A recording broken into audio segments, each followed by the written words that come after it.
Hi hello ನಮಸ್ಕಾರ ಸ್ನೇಹಿತರೆ. ಇವತ್ತಿನ ಒಂದು ಯೂಟ್ಯೂಬ್ಗೆ ನಿಮಗೆಲ್ಲರೂ ಕೂಡ ಸ್ವಾಗತ ಕೋರ್ತಾ ಇದ್ದೀನಿ. ನಾನು ರಾಜಶೇಖರ್. ಇವತ್ತಿನ ಒಂದು ವಿಡಿಯೋ ಏನಂತ ಹೇಳಿದ್ರೆ ಜಂಕ್ ಫುಡ್ ಇದು ಅನ್ಹೆಲ್ದಿನ ನಮಗೆ ಅನ್ನೋದ್ರ ಬಗ್ಗೆ.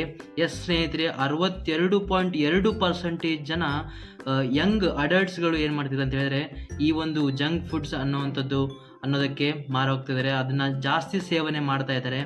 ಅದೇ ರೀತಿಯಾಗಿ 38% ಆಫ್ ಪೀಪಲ್ಸು ಪ್ರೊಸೆಸ್ಡ್ ಫುಡ್ಸ್ ಅಂತ ಕರಿತೀವಿ ನಾವು. ಯಾವುದಂತ ಹೇಳಿದರೆ ಫ್ರೈಡ್ ಮಾಡಿರುವಂಥದ್ದು, ಫ್ರೆಂಚ್ ಫ್ರೈಸ್ ಆಗಿರ್ಬೋದು ಅಥವಾ ಪಿಜ್ಜಾಗಳಾಗಿರ್ಬೋದು, ಇನ್ನಿತರೆ ಫುಡ್ಗಳನ್ನು ನಾವು ಏನು ಮಾಡ್ತೀವಿ ಅಂದರೆ ಸೇವಿಸ್ತಾ ಇದ್ದೀವಿ.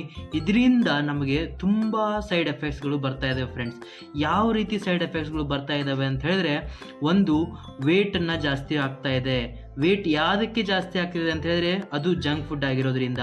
ಅದೇ ರೀತಿಯಾಗಿ ನಮಗೆ ಅದು ಒಬ್ಯಾಸಿಟಿ ಬರ್ತಾ ಇದೆ. ಒಬ್ಯಾಸಿಟಿ ಬಂದರೆ ನಮ್ಗೆ ಗೊತ್ತಿದ್ದೇ ಇದೆ ನಮಗೆ ಹಾರ್ಟ್ ಪ್ರಾಬ್ಲಮ್ ಖಂಡಿತ ಅಂಥೇಳಿ.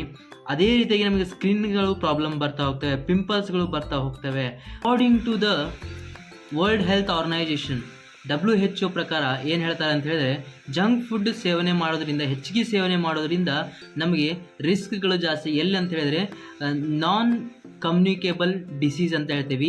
ಯಾವೊಂದು ಡಿಸೀಸ್ಗಳು ಜಾಸ್ತಿ ಆಗ್ತದೆ, ಯಾವುದು ಅವೆಲ್ಲ ಡಿಸೀಸ್ ಅಂತ ಹೇಳಿದ್ರೆ ಲೈಕ್ ಹಾರ್ಟ್ ಅಟ್ಯಾಕ್ಸ್ ಆಗಿರ್ಬೋದು, ಕ್ಯಾನ್ಸರ್ ಬರುವಂಥದ್ದಾಗಿರ್ಬೋದು, ಇನ್ನಿತರೆಗಳು ಸ್ಟ್ರೋಕ್ ಆಗಿರುವಂಥದ್ದಾಗಿರ್ಬೋದು, ಇನ್ನಿತರೆ ಕಾಯಿಲೆಗಳು ನಮಗೆ ಬಾಡಿಗೆ ಪರಿಣಾಮ ಬೀಳ್ತಾವಂಥದ್ದು.